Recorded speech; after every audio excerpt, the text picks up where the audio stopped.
ஆரோக்கியம் எங்கள் சந்தோஷம். 90 வருடங்களாக வாடிக்கையாளர்களின் நன்மதிப்பை பெற்ற எஸ்பிஎஸ் கடலை மாவு.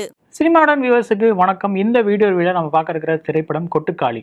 டைரக்டர் PS வினோத்ராஜ் கூழாங்கல் அப்படிங்கிற படம் மூலமாக ஒரு அறிமுக இயக்குனராக கவனம் ஈர்த்தார். அந்த படம் பல விருதுகளை சர்வதேச லெவலில் பெற்றிருந்துச்சு. இந்த படமும் அதுக்கு சளைச்சது இல்லை அப்படிங்கிற மாதிரி நிறைய ஈவெண்ட்டில் இதை ஸ்க்ரீன் பண்ணியிருந்தாங்க. நிறைய அவார்ட்ஸும் இந்த படம் வந்து வின் பண்ணியிருந்துச்சு. ஸோ இந்த படத்தை சிவகார்த்திகேயன் தயாரிச்சிருக்கார் அப்படிங்கிறதும் ஒரு எக்ஸ்ட்ரா மைலேஜான விஷயம்.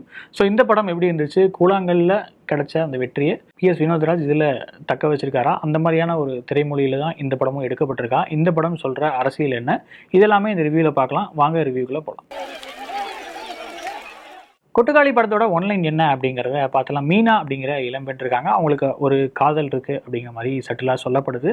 பட் அவங்க வீட்டில் என்ன நினைக்கிறாங்க அப்படின்னா, அந்த பொண்ணுக்கு பேய் பிடிச்சிருக்கு அப்படிங்கிறது அவங்களோட இன்டென்ஷனாக இருக்குது. ஸோ இந்த பேயை ஓட்டிட்டோம் அப்படின்னா அந்த காதல் அப்படிங்கிறதும் மறைஞ்சு போயிடும். அப்புறம் முறை மாமனான பாண்டிக்கு அவங்கள திருமணம் பண்ணி வச்சிடலாம் அப்படிங்கிற ஒரு முடிவுலையும் அவங்க இருக்காங்க. ஸோ அதுக்கேற்ற மாதிரி ஒரு நாள் அதிகாலை குடும்பத்தோடு சேர்ந்து எல்லாரும் போய் பேய் ஓட்டிட்டு வரலாம் இந்த பொண்ணுக்கு அப்படின்னு சொல்லி அந்த பொண்ணையை கூட்டு போக தயார் பண்ணுறாங்க. ஸோ என்ன அப்படின்னா, கூட பாண்டி, அதாவது அந்த முறைமாமனான பாண்டி, அவரோட நண்பர்கள், உறவினர்கள், மொத்த குடும்பமும் பயணிக்கிறாங்க. ஒரு ஆட்டோ, 2 வண்டி, 3 வண்டி பிடிச்சிட்டு அவங்க வந்து அந்த பயணத்தை ஆரம்பிக்கிறாங்க. ஸோ இந்த பயணத்தில் என்னவெல்லாம் நடந்துச்சு, அது மீனாவோட வாழ்க்கையை எப்படி மாற்றுச்சு, பாண்டி என்ன முடிவு எடுக்கிறாரு, அண்ட் ஓவராலாக இந்த ட்ராவல் மூலமாக டைரக்டர் வினோத்ராஜ் என்ன சொல்ல வந்திருக்கார் அப்படின்னா, ஒரு பெண்ணோட விருப்பு வெறுப்பை இன்னுமே இந்த உலகம் எப்படி பார்க்குது, ஒரு முக்கியமாக ஆணாதிக்கம் அப்படிங்கிறது ஆண்கள்கிட்டருந்து மட்டும் வெளிப்படாமல் பெண்கள்கிட்டருந்து எப்படிலாம் வெளிப்படுது அப்படிங்கிறதையும் ரொம்ப இம்பாக்ட்ஃபுல்லாக சொல்லியிருக்காரு. இதுதான் இந்த படத்தோட ஒரு ஒன்லைன் அப்படின்னு சொல்லலாம். கொட்டுக்காளி படத்தில் நடிகர்களோட நடிப்புலாம் எப்படி இருந்துச்சு அப்படிங்கிறத பார்த்துடலாம்.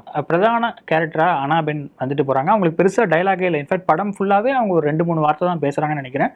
பட் ஒரு சாலிடான பெர்ஃபார்மன்ஸ், ஒரு மிரட்டலான பெர்ஃபார்மன்ஸ் அப்படின்னு சொல்லலாம். எங்கேயுமே அவங்க அந்த கேரக்டரை விட்டு வெளியே வரல அப்படின்னு கூட சொல்லலாம். அந்த கேரக்டருக்கு என்ன தேவையோ அதை வந்து ரொம்ப இம்பாக்ட்ஃபுல்லாகவே டெலிவர் பண்ணியிருக்காங்க. இன்ஃபேக்ட் ஒரு ரியாக்ஷன் கூட, அதாவது அவங்க படம் ஃபுல்லாகவே ஒரே ரியாக்ஷனில் தான் இருக்காங்க. அந்த ரியாக்ஷன் மாறவே இல்லை. நான் கூட ஒரு இடத்துல நினச்சேன், ஒரு இடத்துல உடஞ்சி அழுதுருவாங்களோ அப்படின்னு நினச்சேன். பட் அந்த மாதிரிலாம் போகாமல் அந்த கேரக்டருக்குண்டான மீட்டரில் ஒரு விரக்தி அடைஞ்ச பொண்ணு, இதுக்கப்புறம் இவங்க என்ன சொன்னாலும் திருந்த மாட்டாங்க, இவங்களோட லைஃப் ஸ்டைலே இப்படி தான் அப்படிங்கிறதெல்லாம் புரிஞ்சுக்கிட்டு அந்த மீட்டர்லேருந்து விலகாமல் ரொம்ப ஒரு சாலிடான ஒரு விரக்தியான மனநிலை, அதே சமயம் ஒரு ஸ்ட்ராங்கான பெர்ஃபார்மன்ஸையும் கொடுத்துருக்காங்க அப்படின்னு சொல்லலாம். அனாபெனோட இந்த பெர்ஃபார்மன்ஸ் நிச்சயமாக தமிழில் ஒரு குறிப்பிடத்தகுந்த ஒரு டெபியூட்டாக அவங்களுக்கு இருக்கும் அப்படின்னு நினைக்கிறேன். அண்ட் சூரியோட பெர்ஃபார்மன்ஸ், பாண்டி அப்படிங்கிற கேரக்டரில் அந்த முறைமாமனாக வராது. ரொம்ப அடாவடியான ஒரு ஆளாக, யார் பேச்சையும் கேட்காம எல்லாரையும் கண்ட்ரோல் பண்ண ஒரு ஆளாக வராரு.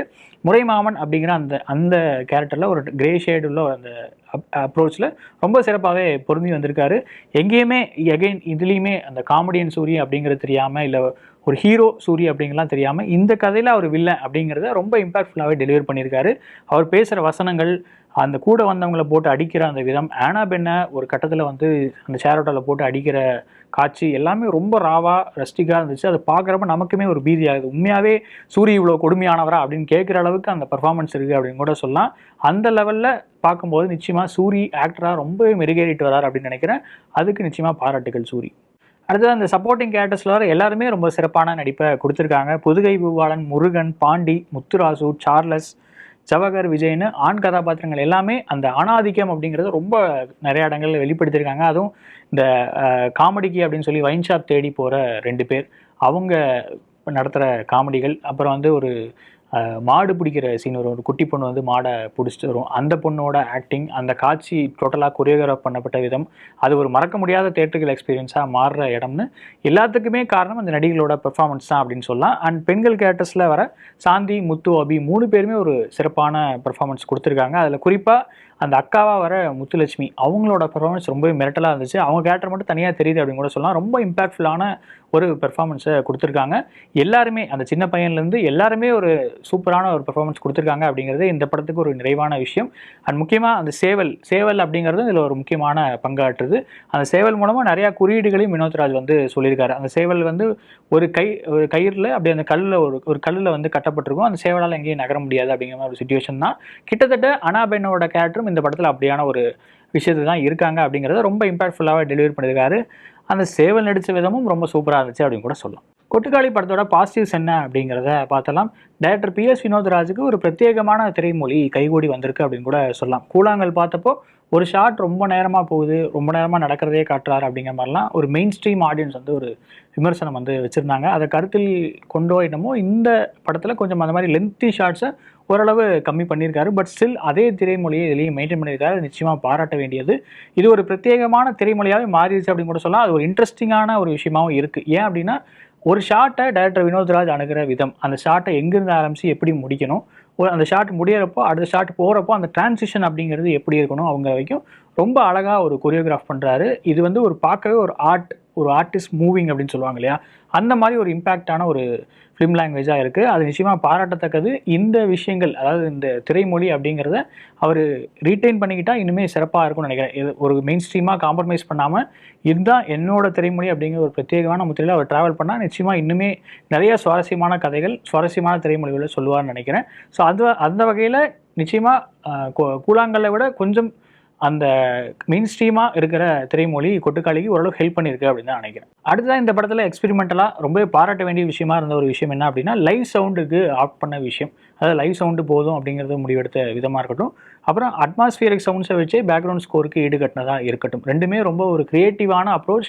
And எக்ஸ்பெரிமெண்டலான approach. அது ரெண்டுமே இந்த படத்துக்கு சிறப்பாகவே உதவி இருக்குது அப்படின்னு நினைக்கிறேன். ஏன்னா இந்த லுக் அண்ட் ஃபீல் தான் இந்த படத்துக்கு ஒரு லைவ்லியான ஒரு விஷுவல்ஸை கொடுத்துருக்கு. நடக்கிற சம்பவங்கள் எல்லாமே ரொம்ப ரியலாக தெரியறதுக்கும் இது ஒரு முக்கியமான காரணமாக இருந்திருக்கு அப்படின்னு நினைக்கிறேன்.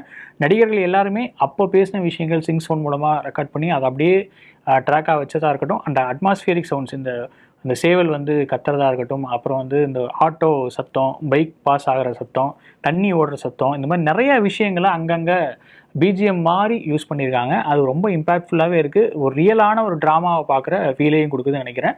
கூழாங்கல்லையுமே இந்த மாதிரி ரொம்ப மினிமலிஸ்டிக்கான ஒரு அப்ரோச் தான் இருக்கும். எங்கேயுமே பிரதானமாக சைலன்ஸ் தான் இருக்கும் அப்படின்னு கூட நினைக்கிறேன். ஒரு சில இடங்களில் மட்டும்தான் இவனோட ஸ்கோர் வரும்.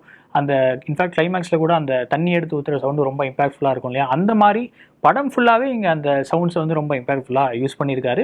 இந்த க்ரியேட்டிவ் ஐடியாவும் நிச்சயமாக பாராட்டத்தக்கது. படத்துக்கு பாசிட்டிவாகவும் ஒர்க் ஆகிருக்கு அப்படின்னு சொல்லலாம். படத்தோட அடுத்த பாசிட்டிவ் கேரக்டர்ஸ் எழுதப்பட்ட விதம். அதாவது ராணி அப்படிங்கிற அந்த ஹீரோயின் கேரக்டர், அனாபென் கேரக்டர் எல்லாருமே டார்ச்சர் தான் பண்ணுறாங்க. இன்ஃபேக்ட் அவங்க அம்மாவோட சப்போர்ட் தவிர மீது எல்லா கேரக்டருமே டார்ச்சர் தான் பண்ணுறாங்க. அவங்கள ஒடுக்க தான் பார்க்குறாங்க. அவங்களுக்குன்னு தனிப்பட்ட விருப்பு, அதுக்கு மரியாதை கொடுக்காம தான் இருக்காங்க.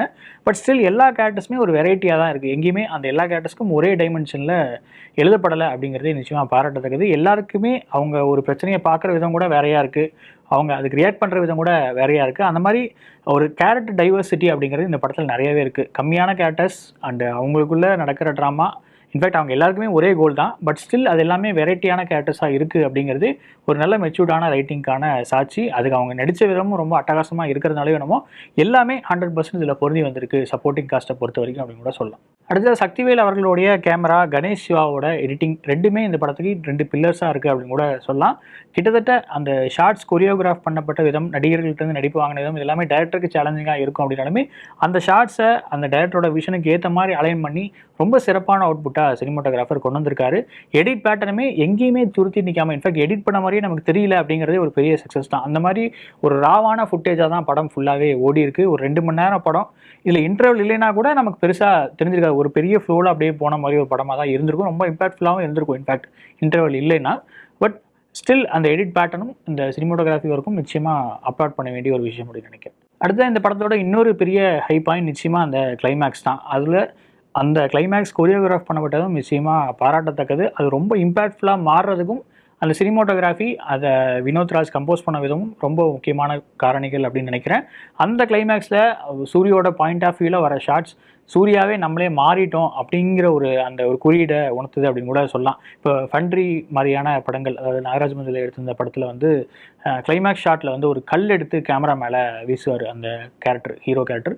அப்போ வந்து நமக்கு வந்து அது வந்து ஒரு ரொம்ப இம்பாக்ட்ஃபுல்லாக இருக்கும். நம்மளை நோக்கி கல்லை வீசுகிற மாதிரி இருக்கும், நம்மளை கேள்வி கேட்குற மாதிரி இருக்கும். அதுக்கு ரொம்ப ஈக்குவலாக ஒரு தமிழ் வேரியண்ட் அப்படின்னா இந்த படத்தோட கிளைமேக்ஸை சொல்லலாம். கிளைமேக்ஸில் நம்மளே சூர்யா மாறிட்டோம், நீ என்ன முடிவெடுப்ப அப்படின்னு கேட்குற மாதிரியான ஒரு ஷாட்டில் அது எடுக்கப்பட்டிருக்கு. அது நிச்சயமாக ரொம்ப ஒரு இம்பாக்ட்ஃபுல்லான ஒரு க்ரியேட்டிவான டெசிஷன். அது நம்மளை கேள்வியும் கேட்டிருக்கு நல்லாவே அப்படின்னு கூட சொல்லலாம். நம்மளும் அதுக்கப்புறம் கேள்விகள் கேட்க ஆரம்பிக்கிறோம். நம்ம இந்த மாதிரி யார்ட்டையாவது நடந்திருக்கோமா, இந்த மாதிரி ஒருத்தங்களை வந்து நம்ம நடத்தியிருக்கோமா அப்படிங்கிற மாதிரியான கேள்விகளும் கேட்டுக்கிறோம். நிச்சயமாக இந்த மாதிரியான தூண்டுதல்கள் தான் இந்த படத்துக்கான வெற்றி அப்படின்னு நான் நினைக்கிறேன். அண்ட் படத்தில் ஓவராலாகவே நிறையா பாலிடிக்ஸ் சம்மந்தமான விஷயங்கள் அங்கங்கே தொட்டுட்டு போயிருக்காங்க. முறை மாமன் முறை மகள் அந்த மாதிரியான விஷயங்களை அடித்து துவைச்சதாக இருக்கட்டும், அப்புறம் வந்து காஸ்ட் இஷ்யூ அப்படிங்கிறது எப்படி இருக்குது ஒவ்வொரு ஃபேமிலியிலையும் அங்கே அப்படிங்கிறதையும் ஓப்பனாக சொன்ன விதமாக இருக்கட்டும், அண்டு கேரக்டர்ஸ் மூலமாகவே ஒரு சின்ன சின்ன இன்சிடென்ட் மூலமாகவே ஆணாதிக்கம் அப்படிங்கிறத எப்படி இம்பேக்ட் பண்ணுது ஒரு பெண்ணை அப்படிங்கிறதையும் சொன்ன விதமாக இருக்கட்டும், எல்லாமே ரொம்ப சிறப்பாக இருந்துச்சு. இது எல்லாமே கதையோடு வருது அப்படிங்கிறதும் ஒரு பாசிட்டிவான விஷயம். இது எங்கேயுமே ஒரு ஆன் ஃபேஸ் இல்லாமல் ரொம்ப சட்டிலாகவே ஒரு குறியீடுகள் மூலமாகவே அதை உணர்த்திருக்காங்க. இன்ஃபேக்ட் அது புரியாமே போல நமக்கு அது வேண்டிய இம்பேக்டையும் தந்துடுது. அந்த வகையில் இந்த அப்ரோச் ரொம்ப பாராட்டத்தக்கது அப்படின்னு சொல்லலாம். கொட்டுக்காளி படத்தில் எதெல்லாம் பெட்டராக இருந்திருக்கலாம் அப்படிங்கிறத பார்த்துலாம். கூழாங்கல் அளவுக்கு இல்லாமல் கொஞ்சம் மெயின் ஸ்ட்ரீமாக மாறி இருக்குது திரைமொழி அப்படின்னாலுமே இது ஸ்டில் ஒரு எக்ஸ்பெரிமெண்டல் ஃபிலிம் தான். ஸோ எக்ஸ்பெரிமெண்டல் ஃபிலிமை ஒரு ஆடியன்ஸ் எல்லாருமே எப்படி ரிசீவ் பண்ணிப்பாங்க அப்படிங்கிறது ஒரு கேள்வியாக இருக்கும் இல்லையா? ஸோ ஒருவேளை உங்களுக்கு இந்த எக்ஸ்பெரிமெண்டல் ஃபிலிமே பிடிக்காது, எனக்கு வந்து ஒரு ப்ராப்பர் 3 ஆக்ட் ஸ்ட்ரக்சர் இருக்கணும், ஒரு ஸ்டார்டிங் இருக்கணும், ஒரு எண்டிங் இருக்கணும், இன்டர்வலில் ஒரு ஹை பாயிண்ட் இருக்கணும், கேரக்டர்ஸ் வந்து இப்படிலாம் டெவலப் ஆகணும், அவங்களுக்குள்ளே ஒரு கமர்ஷியலான விஷயங்கள்லாம் இருக்கணும்னு நீங்கள் எதிர்பார்த்தீங்க அப்படின்னா நிச்சயமாக இந்த படம் உங்களை ஒரு இம்ப்ரெஸ் பண்ணாது, ஒரு ஷேலோவான வாட்சாக மாறுறதுக்கான வாய்ப்பு உண்டு. ஒரு அழகான சிறுகதையை படித்தா என்ன எஃபெக்ட் இருக்குமோ அந்த ஒரு இம்பேக்டை இந்த படம் நிச்சயமாக கொடுக்குது. பட் ஸ்டில் தேட்டரில் நம்ம போய் ஒரு மெயின் ஸ்ட்ரீம் படம் தான் பார்க்கணும் அப்படின்னு முடிவெடுத்தால் இந்த படம் உங்களுக்கு அந்த இம்பேக்டை கொடுக்காம போகலாம். அது ஒரு நெகட்டிவாக நான் சொல்ல மாட்டேன், பட் அந்த ஆடியன்ஸுக்கு கேட்டர் பண்ணுற படம் இது இல்லை அப்படின்னு கூட சொல்லிக்கலாம். எகைன் அந்த ஃபிலிம் லாங்குவேஜாகவே பார்க்கும்போது ஒரு ஷார்ட் ஃபிலிம்கான கான்செப்ட் அதை வந்து வினோத்ராஜ் அவரோட திரைமொழியில் பேசும்போது ஒரு முழு நீள படமாக மாறி இருக்கே அப்படின்னு கூட நமக்கு ஒரு பெர்ஸ்பெக்டிவில் தோணலாம். அதுவுமே ஒரு எகைன் ஒரு நம்மளோட சொந்த பெர்ஸ்பெக்டிவ், ரொம்ப நம்மளோட சொந்த வெறுப்பு பொறுத்து தான் அப்படிங்கிறதுனால அதை வந்து எகைன் ஒரு சட்டிலான ஒரு நெகட்டிவாக கூட சொல்லலாம். அதாவது இந்த திரைமொழி உங்களுக்கு கன்வின்சிங்காக இல்லாமல் ஒரு சின்ன கதையை இவ்வளோ நேரம் எழுதி சொல்லியிருக்காங்களே அப்படிங்கிற ஒரு ஐடியாவும் உங்களுக்கு தோணலாம். அது இந்த படத்துக்கு நெகட்டிவாக மாறுறதுக்கும் ஒரு வாய்ப்பு உண்டு. அடுத்தது அந்த டோட்டலாக இந்த பயணம் தான் படம் இல்லையா? அந்த பேய் ஓட்டுற போகிற அந்த பயணம் தான் படம். அதில் அழகழகான காட்சிகள் வருது, வேறு லொக்கேஷன்ஸ் வருது, வேறு பிரச்சனைகள் வருது அப்படிங்கிற மாதிரி காட்டுறாங்க. ஒரு கட்டத்தில் அதாவது ஒரு 60-70% தாண்டினதுக்கப்புறம் வர காட்சிகள் கொஞ்சம் ஃபோர்ஸ்டாக இருக்கிற மாதிரியான ஒரு ஃபீலை கொடுக்குது. அதாவது படத்தை வந்து இன்னும் ஸ்ட்ரெச் பண்ணணும், அதுக்காக அடுத்தடுத்த கான்ஃப்ளிக்டை உருவாக்கிட்டே போகிறேன் அப்படிங்கிற மாதிரி ஒரு கேம் மாதிரி ஒரு லெவல் முடிச்சோம் அடுத்த லெவல்னு போகிற மாதிரி ஒரு ஃபீலையும் இந்த படம் கொடுக்கலாம். ஒரு சில இடங்கள் அந்த மொமெண்ட்ஸாக கிரியேட் பண்ண இடங்கள் ரொம்பவே சிறப்பாக தான் இருக்குது. சீன்ஸுமே இம்பாக்ட்ஃபுல்லாக தான் இருக்குது. இன்ஃபேக்ட் அந்த மாடு பிடிக்கிற சீன்லேருந்து நிறையா காட்சிகள் நம்மளை தேட்டராக நல்லாவே ஆக்குபை பண்ண வச்சுருக்கு. பட் ஸ்டில் அடுத்தடுத்த நிகழ்வுகள் அப்படிங்கிறது கொஞ்சம் ஃபோர்ஸ்டாக ஒரு இன்ஆர்கானிக்காக இருக்கிற ஃபீல்லையும் இருக்குது அப்படின்னு சொல்லலாம். ஓவரால் வேர்டிக்ட் என்ன அப்படிங்கிறத பார்த்தலாம். நிச்சயமாக ஒரு ரிஃப்ரெஷிங்கான ஒரு தேட்டர் எக்ஸ்பீரியன்ஸ், ரொம்ப ஒரு ரிவார்டிங்கான தேட்டர் எக்ஸ்பீரியன்ஸ் அப்படின்னு கூட சொல்லலாம். ஒரு வித்தியாசமான திரைமொழியில் ஒரு இம்பாக்ட்ஃபுல்லான ஸ்டோரி, அதில் முடிஞ்சளவு அரசியல் அப்படிங்கிற மாதிரி எல்லாத்தையும் கலந்து தான் இந்த படம் கொடுத்துருக்காங்க. அதை முன்னாடியே சொன்ன மாதிரி கூழாங்கல் அளவுக்கு இல்லாமல் ஒரு மெயின் ஸ்ட்ரீம் படமாக தான் இதை வந்து கொண்டு வந்திருக்காங்க. அதுக்கே நிச்சயமாக டைரக்டர் வினோத்ராஜை வந்து பாராட்டணும். அவரோட திரைமொழி இந்த படத்தில் இன்னுமே மெருகேறி இருக்குது, இன்னுமே கைகூடியிருக்கு. Vinothraj is here to stay அப்படின்னு கூட ஓப்பனாக சொல்லலாம். அவரோட அடுத்த படைப்பு என்ன அப்படிங்கிற கியூரியாசிட்டியும் இது பில்டப் பண்ணியிருக்குன்னு நினைக்கிறேன். அண்ட் இதெல்லாம் தாண்டி இந்த படம் என்ன ஒரு அரசியல் பேசினாலும், ஒரு ஆணாதிக்கத்தை எதிர்த்து பேசினாலும், இந்த படம் முடிஞ்சு வெளியே வரப்போ ஒரு சின்ன ஸ்மைலோடு தான் வருவோம். அந்தளவு இதை முடிஞ்சளவு ஒரு நல்ல ஒரு ஃப்ளேவர்ஃபுல்லான படமாக கொடுக்க ட்ரை பண்ணியிருக்காரு. அதுக்கே நிச்சயமாக டைரக்டரை பாராட்டணும். நிச்சயமாக தேட்டரில் பார்த்து கொண்டாட வேண்டிய படம் தான் கொட்டுக்காளி அப்படிங்கிறதையும் சொல்லிக்கலாம். ஒருவேளை இந்த படத்தை நீங்கள் பார்த்துருந்தீங்க அப்படின்னா உங்களோட வியூ என்ன அப்படிங்கிறத கமெண்ட்டில் சொல்லுங்கள். வேற ஒரு வியூவில் உங்களை மீட் பண்ணுறேன். நன்றி, வணக்கம். உங்கள் ஆரோக்கியம் எங்கள் சந்தோஷம். 90 வருடங்கள் 5 தலைமுறைகள் என்றும் வாடிக்கையாளர்களின் நம்பிக்கையை பெற்ற SPS கடலை மாவு.